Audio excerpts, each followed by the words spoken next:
호세아서 11장 1절에서 11절 말씀 봉독하겠습니다.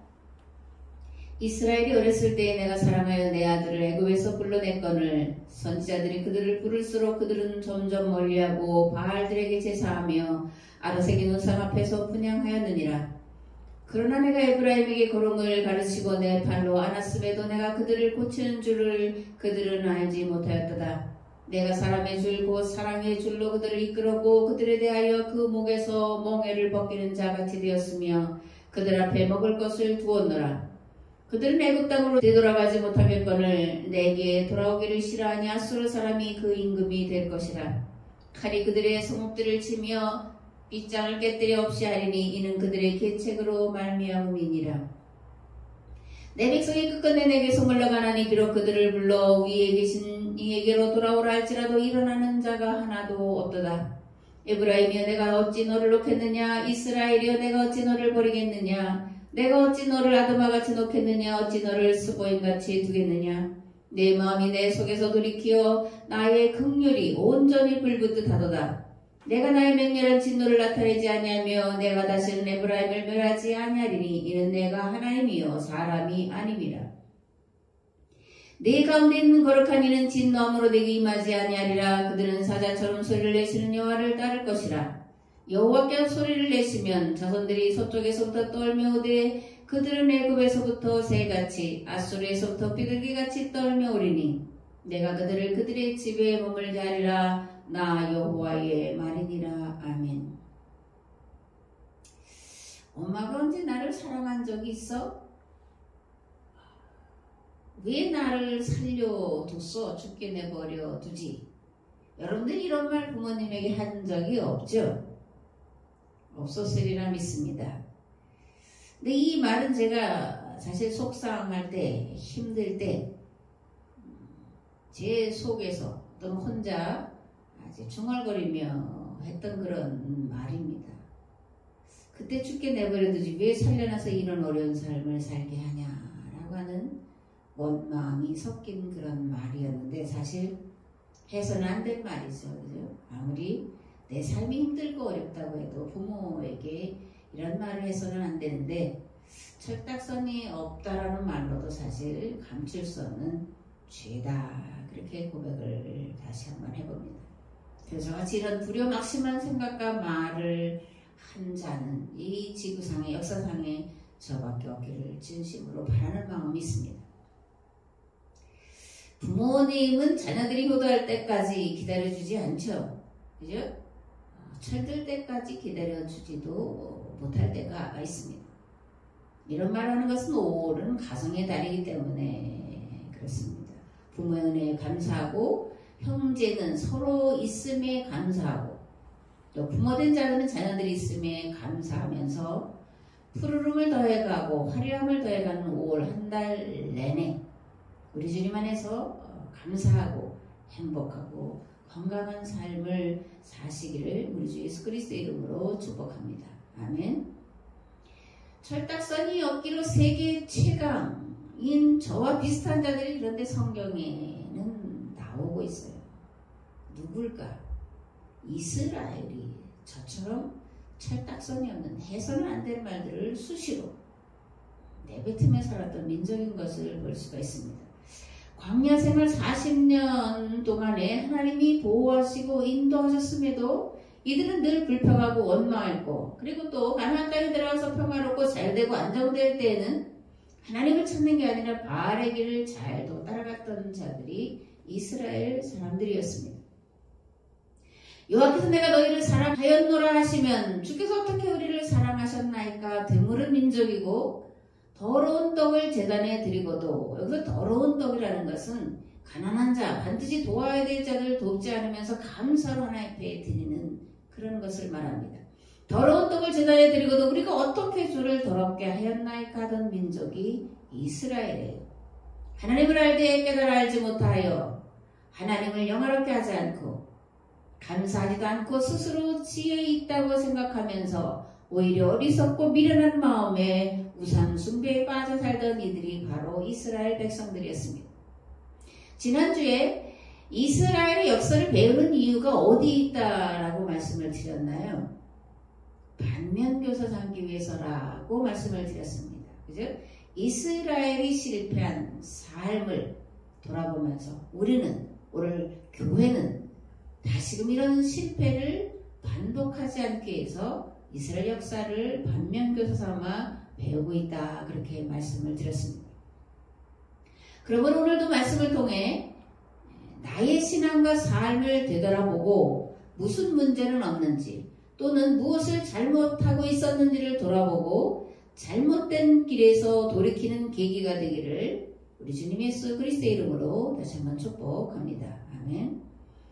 호세아서 11장 1절 4절 말씀을 새 번역으로 보면 이렇습니다. 이스라엘이 어린아이일 때 내가 그를 사랑하여 내 아들을 이집트에서 불러냈다. 그러나 내가 부르면 부를수록 이스라엘은 나에게서 멀리 떠나갔다. 짐승을 잡아 바알 우상들에게 희생제물로 바치며 온갖 신상들에게 향을 피워서 바쳤지만 나는 에브라임에게 걸음마를 가르쳐 주었고 내 품에 안아서 길렀다. 죽을 고비에서 그들을 살려주었으나 그들은 그것을 깨닫지 못하였다. 나는 인자의 끈과 사랑의 띠로 그들을 묶어서 업고 다녔으며 그들의 목에서 멍에를 벗기고 가슴을 헤쳐 젖을 물렸다. 더 이제 와닿는 그런 거죠. 하나님이 당신의 가슴을 펼쳐서 어미가 갓난아기에게 젖을 물리듯이 그렇게 보호했다, 지켰다. 그런데 너희들은 내가 너희를 사랑하여 도와주고 보호하고 인도하고 먹을 것을 주고 했음에도 그럴수록 더욱더 나에게서 멀어져 갔다 그렇게 탄식을 하고 있습니다. 언제 우리를 하나님이 사랑한 적이 있냐? 언제 우리에게 복을 내려주신 적이 있냐? 언제 우리를 보호하고 지켜주신 적이 있냐? 라는 것이 이스라엘 사람들이 입에 붙은 하나님을 향한 불평과 원망이었습니다. 그런데 하나님이 이들에게 이렇게 말씀하십니다. 내가 너희들을 애굽의 종살이에서 풀어내어 젖과 꿀이 흐르는 땅으로 인도하지 않았느냐? 내가 너희들을 내 품에 안고 업어 키우지 않았느냐? 애굽에서 광야에서 가나안 주변국들의 끊임없는 침략과 약탈로 죽을 고비를 만날 때마다 건져내고 보호해주지 않았느냐? 그런데 너희들은 바알을 따라가고 내가 부를수록 나를 더 멀리만 하더구나. 끝끝내 너희들은 내게서 물러가고 내가 아무리 여호와 하나님께로 돌아와야 산다고 부르짖어 외쳐도 일어나 내게로 오는 자가 단 한 사람도 없구나. 하나님의 탄식이죠. 그죠? 하나님의 슬픔입니다. 신명기 1장에 보면 가나안 땅을 정탐하고 돌아온 10명의 각 지파 대표들이 모세에게 보고한 내용이 있는데 이렇습니다. 우리가 가보니까 그들은 우리보다 키도 크고 수도 많고 성읍들도 크고 성읍들은 다 성벽으로 둘러싸여 있고 거기다가 엄청나게 키가 큰 아낙 자손들도 있는 걸 우리가 봤다. 우리는 이제 다 죽게 됐다. 이렇게 말합니다. 그러자 모세가 이 광야에서도 여러분이 체험한 바와 같이 여러분이 이곳에 오기까지 여호와께서는 여러분을 업고 오시되 마치 아버지가 자식을 업고 다니듯이 하시지 않았습니까? 이렇게 말합니다. 업고 다녔다, 안고 다녔다, 젖을 먹였다 이런 표현들을 성경에서 많이 하는데 아주 가장 가까운 아빠 또는 엄마가 어린 자녀들에게 하는 그런 행동을 표현을 하고 있습니다. 이사야서 65장에서 이사야는 이렇게 말합니다. 나는 내 백성의 기도에 응답할 준비를 하고 있었지만 내 백성은 아직도 내게 요청하지 않았다. 누구든지 나를 찾으면 언제든지 만나려고 준비를 하고 있었지만 아무도 나를 찾지 않았다. 그러나 나는 제멋대로 가며 악한 길로 가는 반역하는 저 백성을 맞이하려고 내가 종일 팔을 벌리고 있었다. 아멘. 잘되면 자기 탓이고 잘못되면 조상 탓 하는 것이 우리의 DNA 속에 들어있어서 이러는 것이 아닐까 그런 생각을 해보게 됩니다. 이렇게 놓고 보면 인간의 역사는 하나님을 향한 끊임없는 반역과 불평과 원망의 역사요. 하나님의 역사는 인류를 향한 끊임없는 긍휼과 용서와 사랑의 역사가 아닐까 그렇게 생각을 합니다. 하나님은 우리를 향해서 끊임없이 긍휼과 용서와 사랑을 펼쳐가시는데 우리는 반대로 불평하며 원망하며 하나님을 영화롭게도 하지 않냐고 하나님 바로 섬기지도 않은 반역의 역사를 거듭하고 있다. 그렇게 고백을 아니할 수가 없습니다. 하나님 우리를 향한 생각은 것은 무엇일까? 우리를 힘들게 하시고 고통스럽게 하시고 수고한 것을 11조와 헌물과 헌금으로 뺏어가시고 아무리 기도해도 응답하지 않는 분, 그런 분이실까요? 우리가 죄를 범하면 기다렸다가 옳다거니 심판하시고 위험한 일을 당할 때에는 뒷짐지고 바라보시고 어려운 일을 당할 때는 그래 어려운 일을 당해봐야 돼 라고 내버려 두시는 그런 하나님이실까요? 우리가 그렇게 종종 생각하고 있는데 그것은 하나님을 크게 오해하고 있는 거다라는 거예요. 왜냐하면 우리를 향하신 하나님의 생각은 우리에게 평안과 소망을 주시려는 것이기 때문에 그렇습니다. 아멘. 호세아는 하나님 말씀과 계약법에서 떠난 삶을 살아감으로 인해 계약 파괴와 멸망이 눈앞에 닥쳐왔음에도 불구하고 하나님의 도우심을 구하지 않고 애국과 아시리아의 도움을 구하는 어리석은 백성들을 향해 이렇게 말씀하고 있습니다. 에브라임이여 내가 어찌 너를 놓겠느냐, 이스라엘이여 내가 어찌 너를 버리겠느냐, 내가 어찌 너를 아드마같이 놓겠느냐, 어찌 너를 스보임같이 두겠느냐. 내 마음이 내 속에서 들이켜 나의 긍휼이 온전히 불붙듯 하도다. 내가 나의 맹렬한 진노를 나타내지 아니하며 내가 다시는 에브라임을 멸하지 아니하리니 이는 내가 하나님이요 사람이 아님이라. 네 가운데 있는 거룩한 이니 진노함으로 내게 임하지 아니하리라. 아멘. 아드마와 스보임은 소돔과 고모라가 멸망당할 때 함께 멸망한 그런 도시들이에요. 호세아는 이런 아드마와 스보임 같은 도시들을 열거하면서 지금 너희들의 모습이 불과 유황으로 멸망당한 소돔과 고모라와 아드마와 스보임의 모습과 같기 때문이다. 그렇게 말씀하고 있는 거예요. 그렇기 때문에 소돔과 고모라, 아드마, 스보임과 같이 멸망당하지 말라고. 마음과 생각과 삶의 태도를 오로지 하여 하나님께로 돌아오라고. 돌아오기만 하면 하나님께서 반드시 지켜주시고 보호해 주실 것이라고 눈물로 호소를 하고 있음을 보게 됩니다. 이런 하나님의 마음은 북이스라엘 뿐만 아니라 남유다에도 동일했는데 예레미야 29장에 보면 이제 예레미야 29장은 바벨론의 왕과 왕족들과 제사장들과 장로들 지도자들이 다 끌려간 다음에 보낸 편지예요. 너희는 집을 짓고 거기에 살며 텃밭을 만들고 그 열매를 먹으라. 아내를 맞이하여 자녀를 낳으며 너희 아들이 아내를 맞이하며 너희 딸이 남편을 맞아 그들로 자녀를 낳게 하여 너희가 거기에서 번성하고 줄어들지 아니하게 하라. 너희는 내가 사로잡혀가게 한 그 성읍의 평안을 구하고 그를 위하여 여호와께 기도하라. 이는 그 성읍이 평안함으로 너희도 평안할 것임이라. 여호와께서 이같이 말씀하시니라. 바벨론에서 70년이 차면 내가 너희를 돌보고 나의 선한 말을 너희에게 성취하여 너희를 이것으로 돌아오게 하리라. 여호와의 말씀이니라. 너희를 향한 나의 생각은 내가 하나님 평안이요 재앙이 아니라 너희에게 미래와 희망을 주는 것이니라. 너희가 내게 부르짖으며 내게 와서 기도하면 내가 너희들의 기도를 들을 것이요 너희가 온 마음으로 나를 구하면 나를 찾을 것이요 나를 만나리라. 이것은 여호와의 말씀이니라. 나는 너희들을 만날 것이며 너희를 포로된 중에서 다시 돌아오게 하되 내가 쫓아버렸던 나라들과 모든 곳에서 모아 사로잡혀 떠났던 그곳으로 돌아오게 하리라. 이것은 여호와의 말씀이니라. 아멘. 하나님과 맺은 계약법을 어긴 결과 아시리아에 멸망당하여 뿔뿔이 흩어짐을 당한 북이스라엘 백성들이나 동일하게 계약법을 어김으로 애굽에서 같은 노예 생활을 또다시 경험해야 할 남유다 백성들에게 하나님은 절망이 아니라 한결같이 소망을 품고 계셨음을 말씀을 통해서 우리는 알 수가 있습니다. 하나님은 우리를 향해 절대 소망으로 계시는 분이신 줄 믿습니다. 하나님은 우리를 향해 절대 긍정으로 계시는 분이신 줄 믿습니다. 하나님은 우리를 죄악 가운데 죽도록 내버려 두시거나 포기하시거나 부정적인 시각으로 바라보신 적이 단 한 번도 없으신 좋으신 아버지 하나님이신 줄 믿습니다. 하나님 우리를 긍정과 소망으로 바라보실 수밖에 없는 것은 그가 우리를 지으신 아버지 하나님이시기 때문에 그렇습니다. 아멘.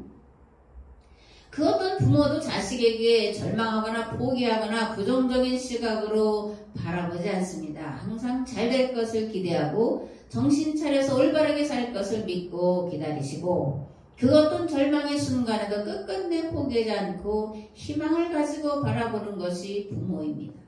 하물며 죄와 사망의 길에서 우리를 살리시기 위해 사람이 되셨고 십자가에서 죽으심으로 우리를 위한 새롭고 산 길이 되신 하나님께서 어찌 우리를 포기하시거나 버리시겠습니까? 반드시 그리고 속히 돌아보시고 돌이켜 하나님을 향하도록 역사해 주실 줄을 믿습니다. 아멘. 그러나 거듭 말하고 반복하지만 이건 저절로 되는 게 결코 아니에요.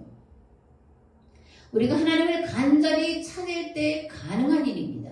하나님과 맺은 계약법을 어기고 자기 배만을 위해 남의 것을 도둑질하고 살인하고 강도질하면서 산 것을 회개할 때 가능한 일입니다.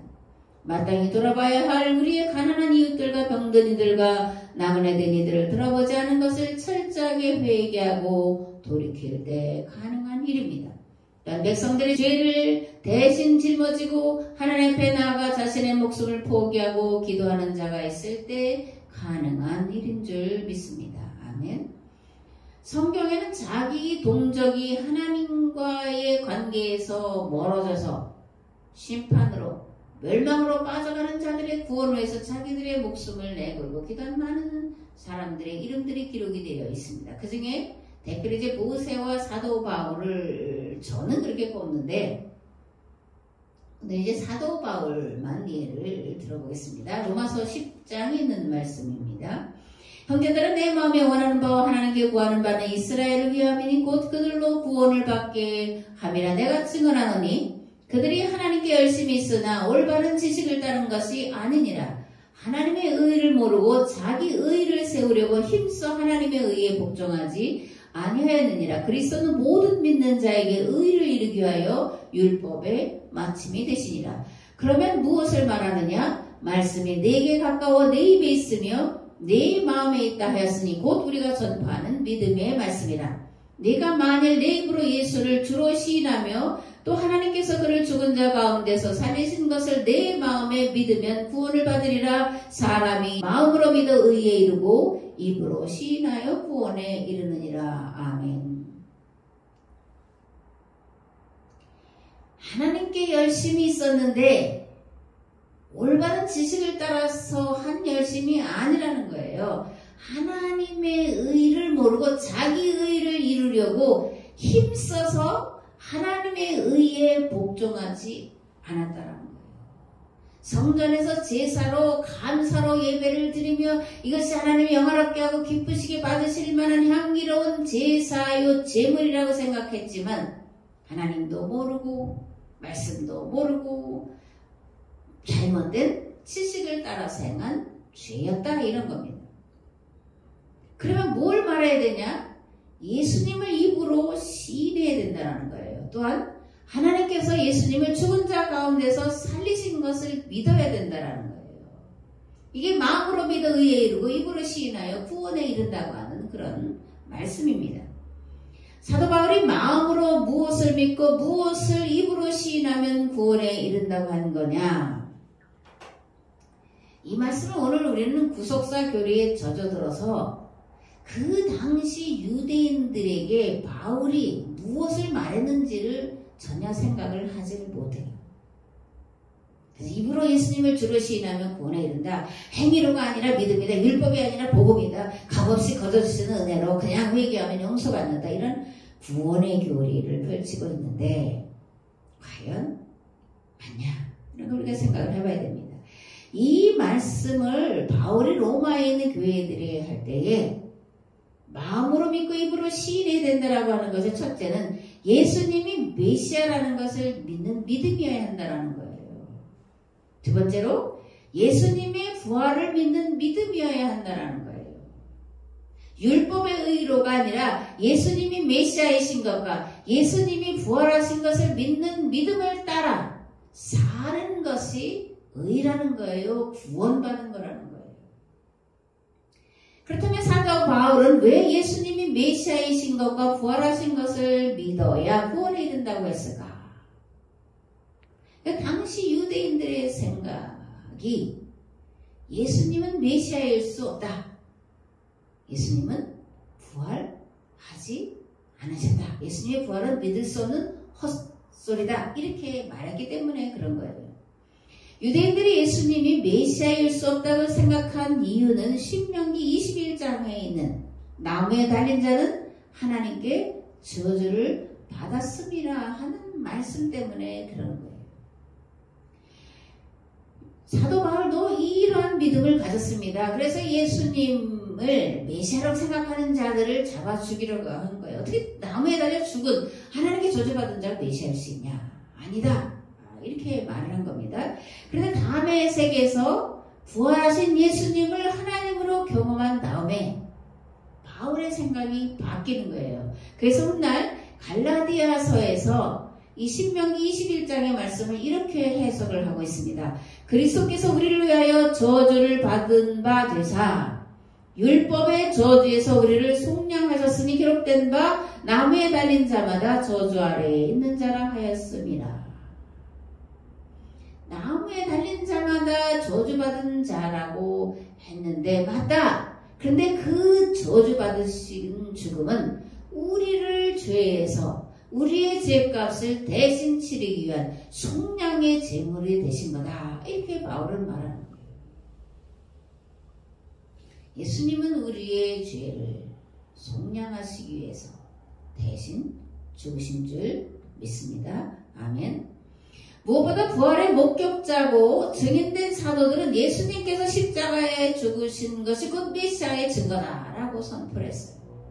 왜냐하면 이것은 구약에 이미 예언되어 있는 하나님의 말씀인데 이 말씀이 하나님에게서 성취되었기 때문에 메시아라고 선포를 하는 거예요. 유대인들, 서기관, 바리새인들이 성경을 해석한 것과 정반대의 해석을 사도들이 하고 있습니다. 이게 사도들의 해석이라는 거예요. 근데 우리가 믿는 구속사적 관점에서 구약은 예수님에 대한 예언과 예표고 신약은 성취라고 하는 그런 도식을 말하려고 하는 게 아니라 구약에 예언되는 이런 말씀이 예수님에게서 이루어졌다라는 것을 우리가 이해하는 구속사적 관점이 아니라 그들이 이해하고 있는 성경에 대한 이해를 가지고 새롭게 해석을 하고 있다는 거예요. 설교는 해석된 하나님의 말씀이에요. 기록되어 있는 오래전 3,500년, 4,000년 또는 짧게 2,000년 전에 기록된 그 문자를 오늘의 현실에 맞게 오늘 우리가 이 상황 속에 타개할 수 없는 난국을 해결할 수 있는 살아있는 하나님의 말씀으로 해석해서 선포하는 게 설교예요. 누가는 사도들이 이렇게 구약에 예언되어 있는 그 말씀들이 예수님에게서 이루어진 거야 라고 선포한 말씀을 하나님의 말씀이다 라고 말하고 있어요. 똑같이 성경에 있는 말씀을 해석했는데 바리새인과 서기관들의 말씀은 잘못된 거고 사도들이 선포하고 있는 그 말씀이 바로 하나님의 말씀이다. 그렇게 말하고 있는 거예요. 그리고 그렇게 말씀을 선포할 때 하나님께서 사도들의 말이 맞다라는 것을 확증시켜 주시는 것으로 표적과 기사와 이적이 따르게 하신 것을 우리가 특별히 사도행전에서 만나볼 수가 있습니다. 사도들이 성경을 해석한 것을 하나님의 말씀이다 라고 했다라는 거예요. 오늘 목회자의 설교는 마찬가지로 살아서 우리에게 찾아오시고 말씀하시는 하나님의 말씀으로 새롭게 해석해서 선포하는 하나님의 말씀이어야 할 줄 믿습니다. 아멘. 우리가 반드시 알아두어야 될 것이 하나가 있는데 경험으로 만나는 하나님과 그리고 그 하나님을 경험한 뒤에 보여지고 읽혀지는 성경 말씀은 교리와 신학으로 만나는 하나님과 성경과 너무나 많은 차이가 있다는 거예요. 그래서 경험으로 하나님을 만나야 돼요. 그죠? 경험으로 성경을 경험해야 됩니다. 욥기서 2번 이렇게 말하죠. 귀로만 듣던 하나님을 눈으로 배웁니다. 우리 모두에게 귀로만 듣던 하나님을 눈으로 배우는 감히 바랄 수 없고 구할 수 없는 은혜가 임하시기를 우리 주 예수 그리스도의 이름으로 축복합니다. 경험한 만큼 보여지는 거예요. 그죠? 깨달아 안 만큼 보여지는 겁니다. 그렇게 경험되어지고 깨달아 안 것을 삶으로 실천할 때 하나님께서 거기 함께 하셔서 하나님의 뜻을 이루어가는 삶을 살도록 우리에게 능력과 권능으로 함께 하실 줄 믿습니다. 두 번째로 예수님의 부활을 믿는 믿음이어야 됩니다. 사두개인들은 부활을 믿지를 않았어요. 성경에 기록이 되어 있지 않으니까. 근데 바리새인들은 부활을 믿었는데 현세 부활이 아니라 내세 부활을 믿었어요. 그렇기 때문에 예수님의 부활을 증언하는 사도들의 말을 헛된 것으로 여겼습니다. 사도들도 처음에는 그저 믿지를 못했죠. 그래서 예수님 오셔서 손과 발을 보이시고 또 음식을 먹어도 보시면서 몸으로 부활하셨음을 확증시켜 주셨습니다. 그 이후에 사도들은 예수님이 부활하셨기 때문에 메시아시다, 우리가 그 부활의 목격자다, 이렇게 증언을 했습니다. 초기에 사도행전에 나오는 사도 바울이 아니라 베드로의 설교의 핵심은 우리가 예수님을 메시아인 줄 모르고 죽였는데 하나님이 그를 살리셨다, 부활했다, 우리가 그 부활의 목격자다라는 것이 베드로의 설교의 핵심 내용인 것을 볼 수가 있습니다. 로마서 10장을 읽었는데 사도 바울은 유대교 율법이 말하는 바 의에 이루고자 몸부림쳤던 자였습니다. 유대교 율법 조항을 지킴으로 의롭게 된다고 하는 유대교 교리 신앙과 그것을 인정할 수 없는 내적인 갈등과 고민에 사로잡혔던 자였던 것을 알 수가 있습니다. 오라 나는 공고한 자다, 누가 나를 이 사망의 몸에서 건져내랴 단식하고 절망하던 그런 바울이었음을 우리가 로마서를 통해서 볼 수가 있습니다. 왜 이렇게 단식하고 절망할까요? 유대교 율법에 정통한 바리새인이었고 랍비로서 아무리 율법을 온전히 지키려고 몸부림쳐 봤지만 몸부림치면 질수록 더욱더 그 안에서 의에 이르지 못한다고 하는 내적인 그런 확신을 얻지 못하는 자신을 바라보며 절망할 수밖에 없었기 때문에 그렇습니다. 성경에는 두 의가 있습니다. 하나는 유대교 율법을 지킴으로 얻는 의와 다른 하나는 하나님께서 예수 그리스도로 말미암아 믿는 자에게 값없이 거저주시는 하나님의 의가, 그 두 의입니다. 유대교 율법으로 말미암는 의는 자기 긍정에서 오는 의요 교리에 의한 의입니다. 계명이 무엇을 말하는지 그 본래의 의미와 의도를 따라 생각하는 것이 아니라 그냥 조항을 따라서 겉으로 드러나는 행위로 의에, 거룩함에, 구원에, 그러니까 자기의 노력으로 자기의 애씀과 수고로 구원에 이른다고 하는 자기 긍정의 의예요. 반면에 하나님의 의는 율법의 본래 의미를 따라 온전히 지킬 수 없다고 하는 자기 부정에서 주어지는 하나님의 의예요. 또한 이것은 교리나 신학에 의해서 주어지는 것이 아니라 경험을 통해서 얻게 되는 정말 은혜요 하나님의 은총의 사건인 것입니다. 본문으로 돌아가서 보면 북이스라엘이 망한 것은 그들이 여호와 하나님을 몰라서라든가 열심히 섬기지 않아서가 결코 아니었습니다. 오히려 신앙의 열기는 너무나 뜨거웠고 성전에서 제사로 많은 제물과 또 11조를 넘치도록 드리며 감사가 넘쳤음을 우리가 계속해서 보았습니다. 그러나 이러한 것들은 계약법에서 크게 벗어난 죄악된 행위에 불과했다는 것이 호세와 아모스의 그런 판단이고 판결입니다. 무조건 열심히 하는 것은 누가 좋아할까? 무조건 열심히 하는 것, 그냥 믿기만 하면 되라고 말하는 것을 좋아하는 두 부류가 있습니다. 하나는 마귀고 하나는 마귀에게 사로잡힌 사이비 종교 지도자들이 그렇게 말합니다. 그러나 성경은 똑바로 알고 똑바로 행하라고 말합니다. 그게 신령과 진정으로 하나님을 예배하는 거다라고 예수님은 요한복음에서 말씀하고 있는 줄 믿습니다. 오늘 한국교회 어떤가요? 90년대, 80년대 말부터 90년대에 성전이라고 하는 거대한 건물 짓기 경쟁을 하다가 빚에 몰린 교회들이 무수히 많고 부흥과 성장이라는 명목하여 온갖 수단과 방법을 가리지 않고 동원하다가 제사를 뜯어먹었고 자식에게 시대를 책임져야 할 두렵고 떨리는 십자가의 길을 물려주는 것이 아니라 부와 명예와 권력을 세습하려다가 세상의 지탄의 대상이 되었고 서로 나누고 도와 평등케 하라는 십계명의 의미와 정신을 잃어버리고 개교회 중심주의로 나아간 것들은 다 계약을 어긴 범죄요 범법 행위였습니다. 세상 구원이 아니라 영원 구원이라고 하는 교리 신앙에 매몰되어 이 세상을 하나님 나라로 만들어가야 할 중차대한 사명을 망각함으로 인류를 멸종 위기에 몰아넣은 죄악을 범하고 말았습니다. 예배를 맘 놓고 드릴 수 없게 된 지가 1년이 훌쩍 넘었고 아직도 마음 놓고 문을 열어놓고 예배를 드릴 수 있을지 장담할 수 없는 그런 실정에 놓여 있습니다. 소망이 없는 것 같은 것처럼 보이는 일들이 연일 신문지상을 통해서 우리가 접할 수가 있습니다. 이런데 우리의 소망은 어디에 있을까? 우리를 죄에서 속량하시려고 십자가에서 대신 죽으시고 부활하신 예수 그리스도께 있음을 믿습니다.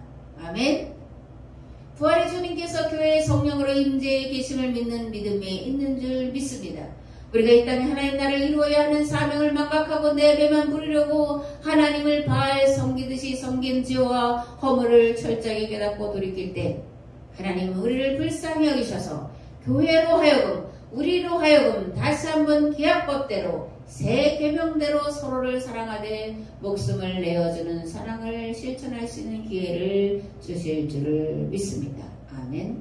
이제는 길과 진리와 생명 되신 예수 그리스도의 은혜와 아버지 하나님의 무한하시고 극진하신 사랑하심과 성령님의 감화 감동 교통 역사하시니 11조와 선교의 예물을 드리며 신령과 진정으로 예배드리고 들어가는 우리의 삶의 자리 위에 이 교회 위에 이 나라 이 민족 위에 이제부터 영원토록 함께 하옵시기를 간절히 축원하옵나이다. 아멘.